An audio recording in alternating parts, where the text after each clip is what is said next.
Restaurante El Artista patrocina a Revista de Prensa.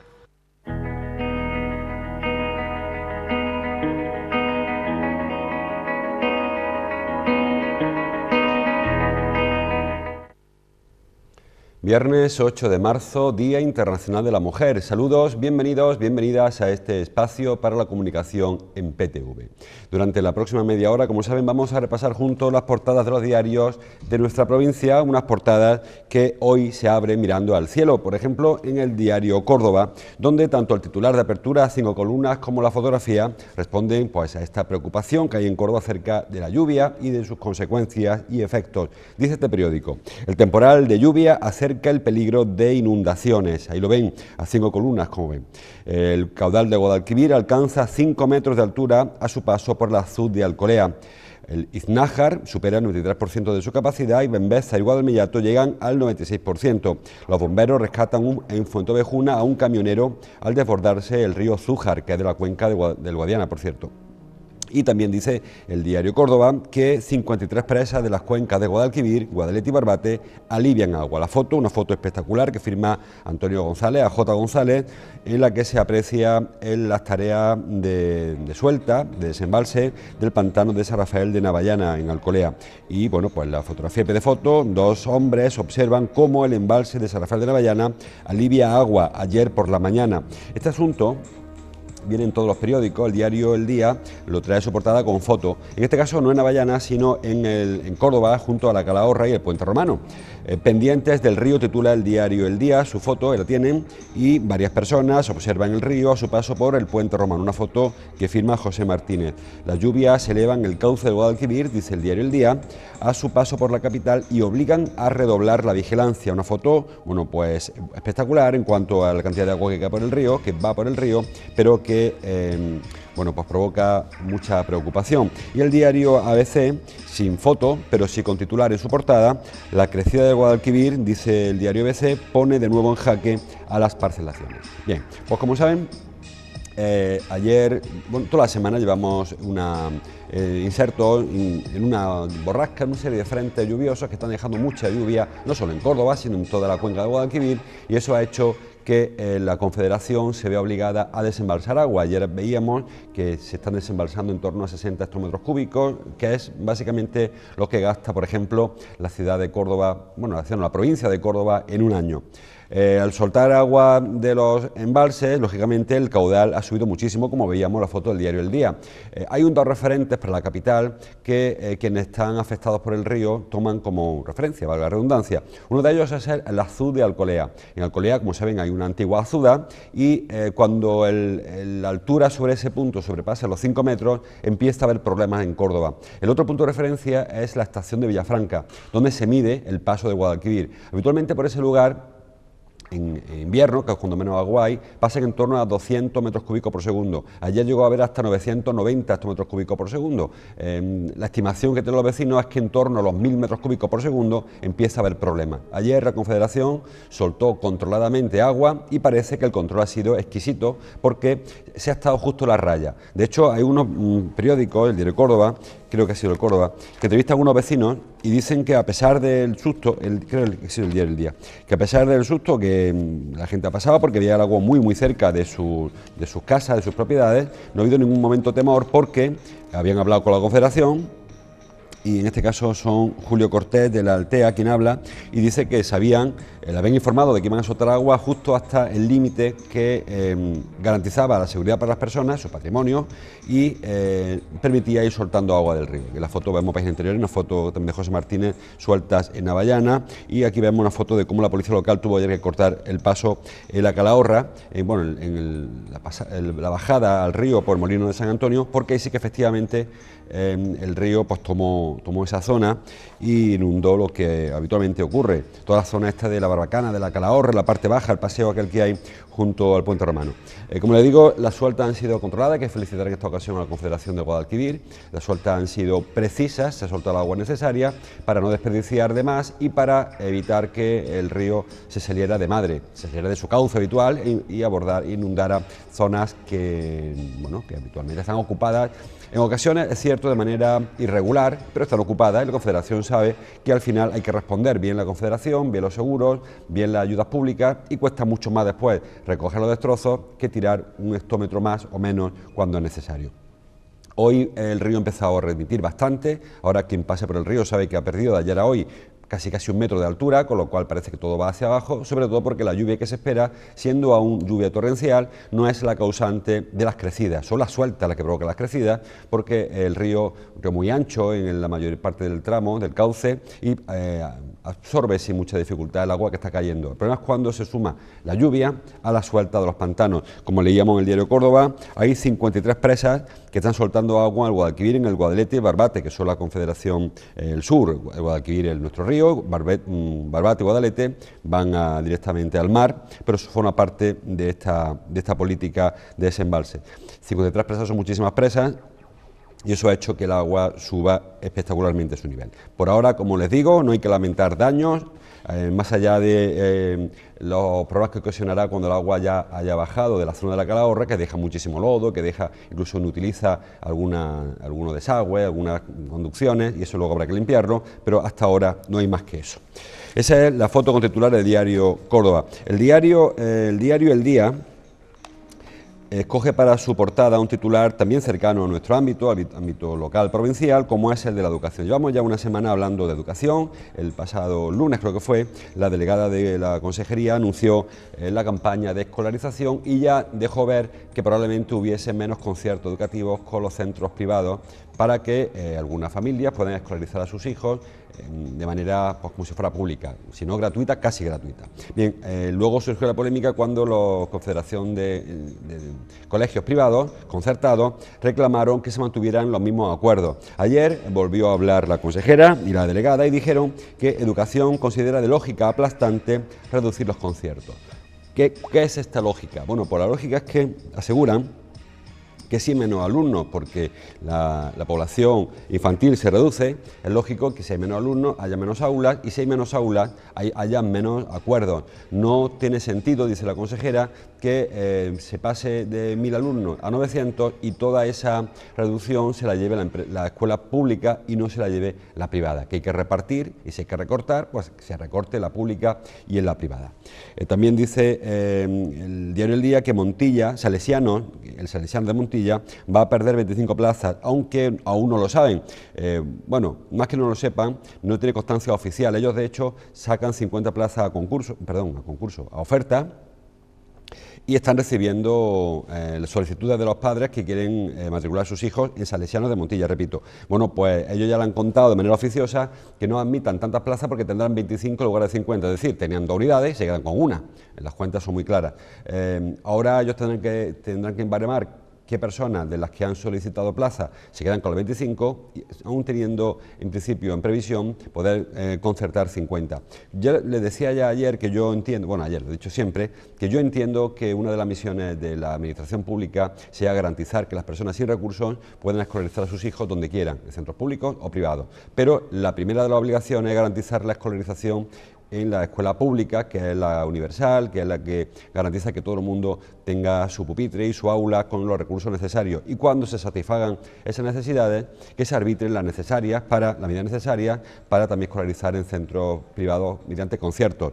Si no hay dinero para la educación, yo entiendo que es de justicia que primero se satisfagan las necesidades de la pública y luego se haga con la privada. No significa que no se cubran las de las privadas, pero siempre con los recursos que haya disponibles. En este caso, comparto la decisión de la Consejería de, si hay que reducir el presupuesto, que se haga de manera equitativa, de manera justa, de manera proporcional entre la pública y la privada. Y si eso significa que hay plazas que se pierden en la privada, bueno, pues será porque existen en la pública. Lo que sería muy denunciable es que haya chicos o chicas sin escolarizar porque no hubiera concierto. Es decir, si en Montilla quedasen chicos y chicas sin poder ir a clase, en Salesiano, donde fuera, porque no hay plazas libres, evidentemente habría que exigir ese concierto, pero si hay plazas libres, la pública, yo entiendo primero hay que cubrir esas necesidades. Todos los periódicos hablan de esto, pasa que lo hacen en páginas interiores, creo haber leído, sí, y no nos vamos a encontrar en la portada con nada más que con esto. Va a seguir la polémica, ya le advertía, le dije que la patronal ha anunciado que va a querellarse o va a presentar una denuncia o va a acudir a tribunales para exigir que se mantengan los conciertos, pero, como les decía también, la obligación de la Junta es garantizar la escolarización pública y cuando no haya pública, mediante conciertos con la privada, como ocurre con los hospitales. La primera obligación es garantizar una cama para cada paciente y si no hay camas disponibles, concertar camas, quirófanos o atención con la privada, pero no anteponiendo los intereses de la privada a lo de la pública, porque evidentemente la obligación de la Administración es la otra. El diario ABC, a su portada trae otro asunto, en este caso es de los papeles de Bárcenas, porque continúa la investigación y dice este periódico, a 5 columnas, que la policía conecta los papeles de Bárcenas con la trama Gürtel. El juez Ruz asume la investigación y judicializa la supuesta contabilidad B del PP. Bueno, pues esto no termina, es la polémica de nunca acabar y ahora, según parece, a través de lo que se publicó en el diario El País, que será más o menos cierto, que será más o menos real, pues el juez Ruz entiende que estas cosas que se ponían, los papeles que aparecieron, este señor de la foto, lo veremos, es Pablo Ruz, lo que viene este es Pablo Ruz, lo que entiende el juez Ruz es que de los papeles de Bárcenas se extrae que hubo pagos irregulares al PP. Más que a dónde fue el dinero, que el juez Ruz no entra si hubo sobres, si no hubo sobres, porque además que haya sobres o no es más o menos estético, es bonito, algo digno de presumir, pero no es ilegal, o sea, que alguien le dé un sobre a otro no es ilegal, siempre que el otro, el sobre, lo pase por Hacienda, siempre que el origen del dinero no sea ilegal. Bueno, pues el juez Ruz va al origen, es decir, vale que Bárcenas reparta unos sobres, pero ¿por qué tenía Bárcenas ese dinero? ¿Por qué tenía tanto dinero el PP? Y sobre todo si ese asunto puede tener relación con la trama Gürtel, es decir, si había donativos de empresas, de particulares, al Partido Popular y luego el PP lo repartía o no en sobres, o se lo quedaba a este Bárcenas, que además una importante fortuna. Entonces, a donde va a parar, o donde pretende ir a parar el juez Ruz, Pablo Ruz, es ver si el origen del dinero es fraudulento, si se hizo, si hubo quien entregó dinero al PP a cambio de contratos, a cambio de algún tipo de favores. Bueno, pues por ahí va la siguiente investigación, con lo cual las dos tramas se mezclan, los papeles de Bárcenas con la de la red Gürtel. La defensa del PP es que lo de Bárcenas es todo mentira, que nunca hubo dinero, nunca hubo donativo, nunca hubo sobres, sino que fue, bueno, una invención de alguien. El juez entiende que puede ser que el papel no sea correcto, ese papel en concreto, pero a lo mejor hay indicios de que el PP ha recibido dinero de empresas o de personas relacionadas con la trama Gürtel, que sí que está siendo investigada, porque ahí sí que hay una relación causa-efecto demostrada, o casi demostrada, entre personas que entregaron dinero y personas que recibieron favores o recibieron algún tipo de contratos o comisiones por parte de instituciones vinculadas con el gobierno del PP de aquel momento. Ese es titular, pero la foto, como ven, es para Timothy Dolan, que es cardenal de Nueva York y que ayer reza, dice el diario ABC, reza durante una de las reuniones del colegio cardenalicio. Los cardenales, titula el diario ABC su foto, los cardenales quieren arreglar el gobierno de la Iglesia antes de elegir papa. Este asunto es, como veis, la sucesión de Benedicto XVI y dice el diario ABC que las reuniones previas se empantanan, lo que podría retrasar el arranque del cónclave al 12 o 14 de marzo. Hoy es día 8, como hemos visto antes, con lo cual esto significa que antes del martes, miércoles, jueves de la semana que viene, no comenzará el cónclave para elegir el sucesor de Benedicto. ¿Qué significa arreglar el gobierno? Bueno, la primera lectura que hacemos todos es que el gobierno estaba roto, si no, no se puede arreglar algo que no estuviera roto. Saben que tanto el pontificado de Benedicto XVI como incluso la última etapa de Juan Pablo II ha estado salpicado por algunas insinuaciones, algunas sospechas de que hay un poder en la curia, en el Vaticano, que de alguna manera mediatiza al sumo pontífice, al Papa, y le obliga a gobernar en determinada manera. Se ha hablado de grupos de presión, tanto por unas partes, los ultraconservadores, algunos lobbies, algunos cardenales o obispos italianos. Siempre se ha estado hablando de que en el Vaticano incluso poderes económicos y fácticos que gobiernan en la sombra por encima de lo que el Papa pretende hacer, Papa sea quien sea. Que incluso esta sería la razón por la cual Benedicto XVI ha decidido poner punto final a su etapa como Papa, porque no quería seguir gobernando contra su voluntad. Bueno, pues los cardenales vienen a decir, mire, ¿para qué vamos a elegir otro papa que se encuentre con el mismo problema que se ha encontrado Benedicto y que le forzaría o a gobernar de manera incorrecta o en contra de su propio deseo, o incluso a renunciar también porque se encontrará una situación ingobernable? Así que están echando un tiempo, para algunos mucho tiempo, en arreglar una serie de aspectos que parece que no funcionan como debieran. El diario ABC, en páginas anteriores, habla de que básicamente se está intentando en unos debates eternos, porque hay ahora mismo 150 cardenales reunidos en el Vaticano, ya han hablado 83 de los 150, más de la mitad, y quedan por hablar bastantes porque piden un turno de palabras y van pasando por el atril.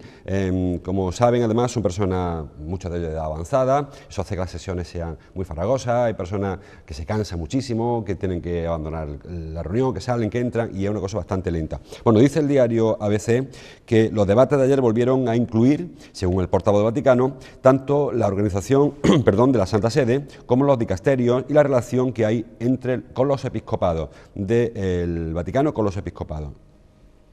Es una forma, dice, técnica de referirse a la reorganización del Vaticano, de la curia, sus departamentos y una mayor coordinación entre las distintas áreas. El gobierno del Vaticano pues, es un gobierno muy complejo, es el gobierno mayor del mundo en cuanto a personas, a súbditos, por llamarlo de esa manera, y eso hace que sea muy difícil pues, que el poder de la cabeza de la Iglesia, del Papa, se extienda a todas sus ramas. Y saben que hay iglesias muy distintas, en Latinoamérica, en Norteamérica, en la Iglesia Católica de Asia o en África. No se parece en nada a un obispo misionero de África con un obispo de Suecia o un obispo latinoamericano, que a veces está con la guerrilla, con un obispo de, por ejemplo, de la antigua Europa comunista. Bueno, pues ese tipo esa estructura tan compleja hace que al trasladarlo todo al Vaticano pues se produzca una serie de disfunciones y aparezcan además grupos de presión que no siempre dejan al Papa intervenir. Si a esto mezclamos el tema de la Iglesia anglicana, el tema de apoyo a algunas prácticas muy condenables, hablo de pederastia o hablo de abusos sexuales, hablamos polémicas como con el acceso de la mujer al sacerdocio, una serie de problemas y grupos de presión hacen que la curia decida primero resolver sus problemas antes de elegir un papa que se encuentre con todo a medio hacer, como le ha ocurrido tanto a Ratzinger, al Papa Benedicto, como le ocurrió en la última etapa, al Papa Juan Pablo II. Bueno, pues esas son las fotos y los titulares. Vamos a ir acelerando, que como siempre se me acaba el periodo.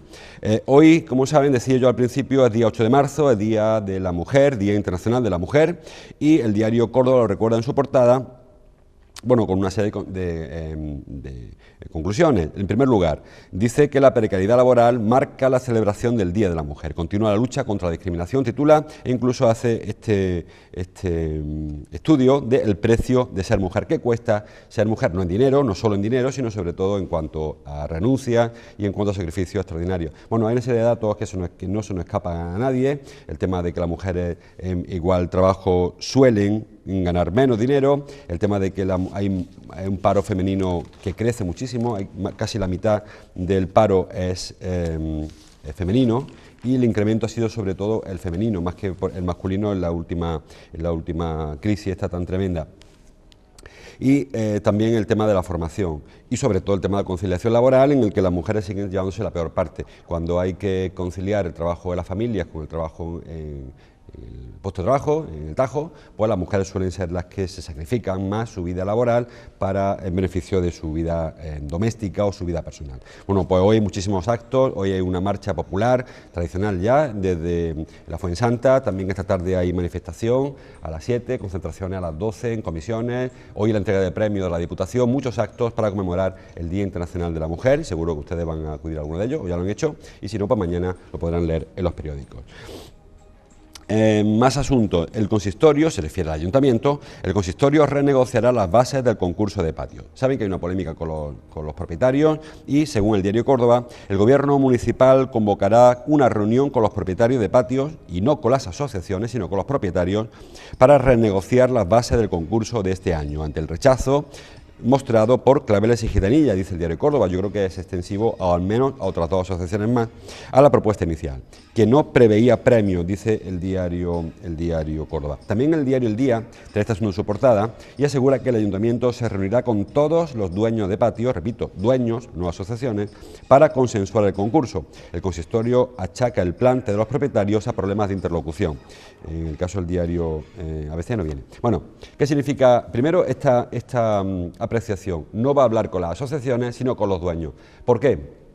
Porque ayer dijo Torrico que entiende que no se consigue poner de acuerdo la concejala responsable, Amelia Caracuel, con los responsables de las asociaciones. Viene a decir como que lo que ellos hablan con los propietarios por una puerta, cuando llegan luego sus representantes por la otra, pues no es lo mismo. Que si ellos dijeron un día que iban a retirar los premios, porque así se lo pidieron los propietarios, y ahora se encuentran con que las asociaciones no lo quieren.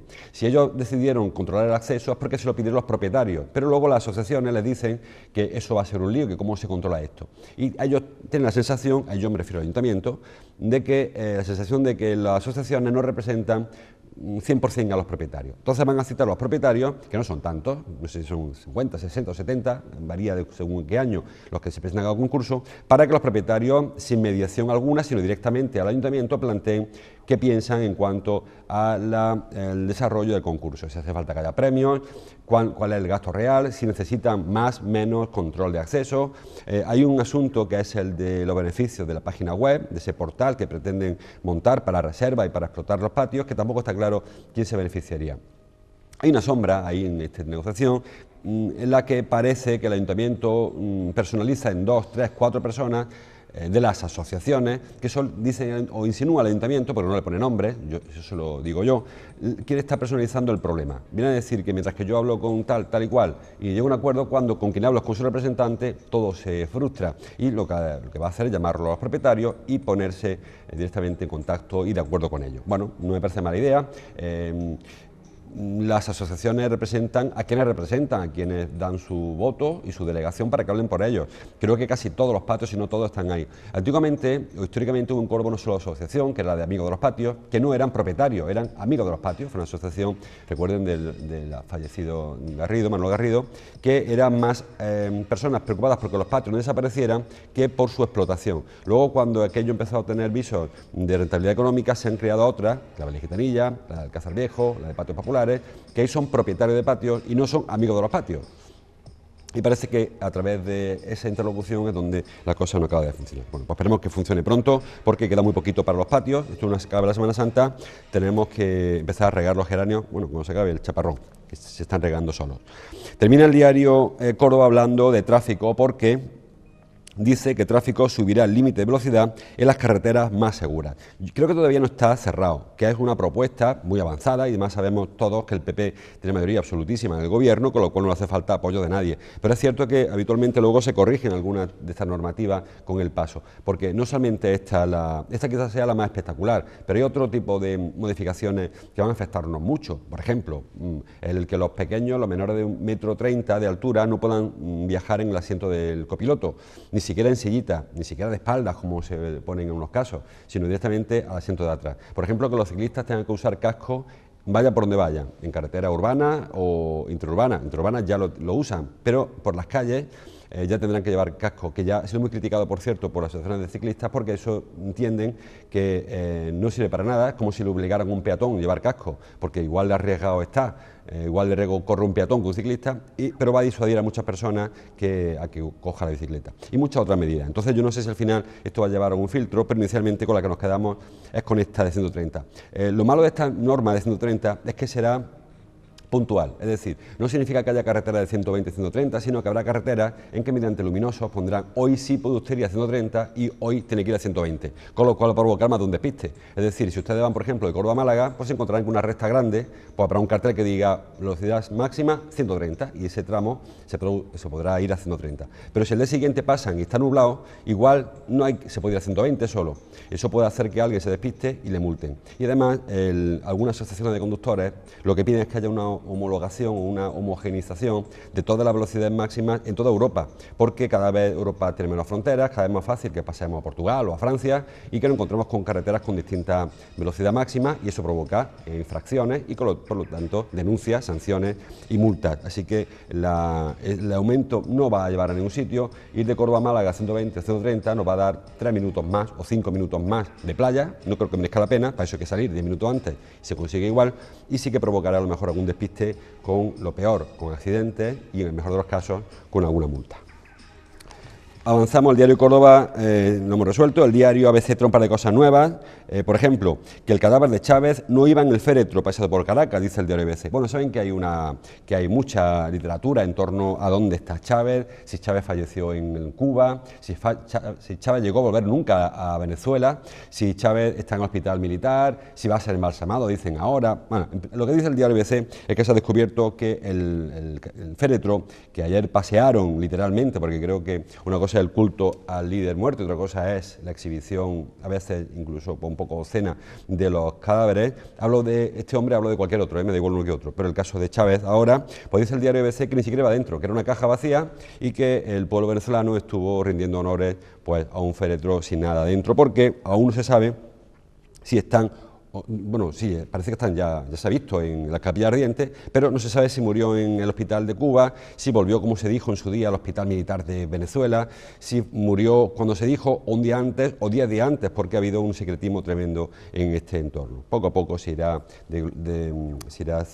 develando parte del secreto, y otra parte pues se quedará en la mitificación histórica. Estos que dicen que Kennedy sigue en la isla aquella con Marilyn Monroe y con Elvis Presley, pues que también probablemente alguien vea a Chávez por ahí, por algún sitio. Y termina el diario ABC hablando del pabellón de Caja Sur, porque dice que el pabellón de Caja Sur se queda sin ferias por motivos técnicos. El propietario, que es Caja Sur, el pabellón de Caja Sur es el pabellón del Parque Joyero, el que quiere remodelar el ayuntamiento para hacer allí el centro de convenciones. Bueno, pues el pabellón este, que es propiedad de Caja Sur, albergó hace poco Joyacor e Intercaza, son las ferias últimas que ha albergado. Bueno, pues ahora Caja Sur y Surgenia, que es la empresa que lo explota, o que está cedido a Surgenia, la que utiliza para organizar ferias, pues Caja Sur y Surgenia han decidido que no va a haber más ferias allí, por motivos técnicos. Y claro, hay quien piensa, oye, como es que antes de ayer estaba bien y hoy está mal. Hay quien entiende que esto es una especie de medida disuasoria para forzar a la Junta a aceptar una remodelación porque hace falta. Hay quien piensa que es que realmente está mal. De hecho, hace poco por un tema de tormenta, se desprendió un trozo de la cubierta. Al final lo que podemos colegir de todo esto es que no hay lugar donde organizar ferias. Pero claro, tampoco lo había hace 4 meses o un año antes de que estuviese esto. Es decir, ¿dónde se hacía en esa época Expo Córdoba? ¿Dónde se hacía Intercaza? ¿Dónde se organizaban? Pues se hacía, recuerden, en la Diputación, o se hacía en Caballerizas, o se hacía en el Parque de San Carlos. Es decir, que yo creo que tampoco de pronto debamos sentirnos tan huérfanos, porque este recinto, que es el más reciente y además está en obra durante muchísimo tiempo, si recuerdan, no se puede utilizar. Creo que un poquito de cada habrá, un poquito de presión para la Junta para que acepte una remodelación, y un poquito habrá también de que realmente hace falta que haya un lavado de cara importante, porque aquel edificio no funcionaba bien prácticamente nunca, tuvo problemas. Incluso saben que aquello tiene algún espabilado se le ocurrió hacer un aparcamiento debajo del pabellón, con lo cual no puede entrar maquinaria pesada porque no tiene solidez suficiente. No se hizo bien, a pesar de que es un pabellón costosísimo, carísimo, el pabellón más grande creo que en Andalucía, en España, que diáfano, sin columnas, una cosa enorme, una obra faraónica, que al final no está siendo utilizado ni para Caja Sur, ni por el Surgenia, ni por el Parque Joyero, y parece que tampoco por la Junta o por el Ayuntamiento. Bueno, terminamos rápidamente con el diario El Día. Hemos visto buena parte de las cosas que vienen en su portada, la foto, el tema de educación y el tema de los patios. El fiscal, dice el diario El Día, el fiscal Martín Caro, defiende la custodia de pruebas del caso Bretón. Saben que hay una polémica en torno a si las pruebas, que básicamente son los huesos que aparecieron en la hoguera de las Quemadillas, son o no los que en su día se encontraron allí. Es decir, se recuerden que Sánchez de Puerta defiende que los huesos que se están analizando ahora no son los mismos que se analizaron al principio, y él lo que hace es esgrimir dos informes, el de un perito y el de otro perito. Dice que si el primer perito dijo que aquellos no eran de seres humanos y el segundo que sí, la única conclusión que él saca es que no son los mismos huesos, mientras que la defensa lo que dice es que el primer informe fue muy acelerado, muy deprisa, muy presionado, y que no se hizo como debió haberse hecho. Bueno, pues el fiscal dice que él no sabe, no entiende de peritos, pero entiende de que la custodia está garantizada, que el día que se sacaron los huesos de aquella hoguera, quedaron bajo custodia policial y que no se puede poner en cuestión el trabajo de la policía, que aquellos son los huesos que encontraron, son los mismos el primer día y el último día. Bueno, yo creo que este debate es estéril, ya se ha llegado a la conclusión y que ahora será el juez o el jurado quien decida si los huesos que se hallaron en la hoguera son o no son los huesos que estaban el primer día, los mismos que el último día. Por cierto que va a pleno, no sé si hay pleno el martes, va a pleno una moción para que el parque que hay en Miraflores se llame Parque de Ruti y José. Saben que inicialmente hubo una propuesta para que se llamase así la ciudad de los niños y niñas, la de Parque de Cruz Conde, donde presuntamente desaparecieron, al final parece que no estuvieron allí en un momento, y como hubo una polémica de si sí o de si no, ha habido otra propuesta más y llamarle Parque de Ruti y José, a este parque, un parque infantil, con columpio y tal, que hay en el balcón de Guadalquivir. Bueno, mejor, creo que está el de Miraflores. Yo me parece bien, me parece mal que se coloque el nombre de estos pequeños a un parque. Lo que parece que objetivamente es dar por hecho que los niños están muertos, y si se da por hecho que están muertos es culpar al padre antes de que se produzca el juicio. Yo personalmente tengo mi opinión, pero creo que aquí debería imponerse la presunción de inocencia y hasta que un jurado no determine que Bretón es el culpable, pues mantener que su tesis puede ser cierta, la de que los niños se perdieron y que están en otro sitio. Repito, si se le pone un nombre a esos de los pequeños a un parque, es dar por hecho socialmente que los niños han muerto, es dar por hecho que el padre los asesinó, y no sé si eso es lo más correcto. Pero en fin, quien lo haya propuesto, no sé si son los 3 grupos o los 4 grupos municipales, no sé quién lo ha hecho, pero sabrá por qué lo hacen. Y lo último que trae el diario El Día, con eso terminamos, es la segunda Shopping Night, que como saben es un anglicismo para decir una noche de tiendas, una noche de compras. La segunda Shopping Night será el 7 de junio. El plan de Comercio Córdoba es llegar a 300 comercios abiertos. Bueno, fue bien la Shopping Night porque no sé si la gente compra o no compra, pero las calles se animan.